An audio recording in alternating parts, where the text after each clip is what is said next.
மகத்தான துவக்கம்.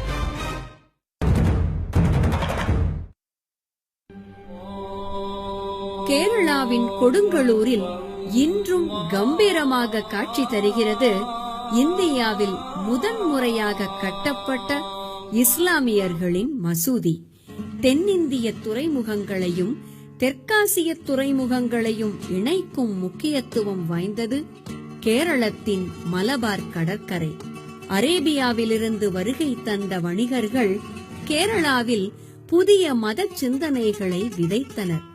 இஸ்லாம் என்று அழைக்கப்பட்ட அந்த மதம் கடற்கரை மனிதர்களை மட்டுமல்லாது இந்த நாட்டின் இந்து மன்னர் சேரமான் பெருமாளையே மனம் மாற்றி மதம் மாற்றியது.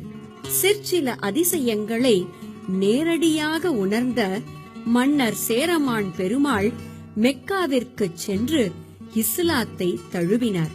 தனது பெயரை தாஜுதீன் என்றும் மாற்றிக்கொண்டார். மெக்காவிலிருந்து திரும்பும் வழியில் ஓமனில் நோய்வாய்ப்பட்டார். இறக்கும் தருவாயில் தன் சகாக்களை அழைத்து தன் நாட்டில் இஸ்லாத்தை பரப்புமாறும் தொழுகைக்காக மசூதி ஒன்றை கட்டுமாறும் பணித்தார்.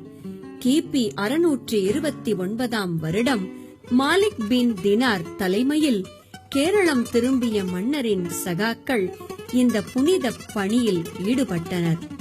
இன்றும் கேரளாவில் நிலை பெற்று நிற்கும் இந்த மசூதியில் அணையா விளக்கு ஒன்று 1000 வருடங்களாக எரிந்து கொண்டிருப்பதாகவும் அதில் எண்ணெய் ஊற்ற அனைத்து மதத்தினரும் வருகை தருவதாகவும் கூறப்படுகிறது.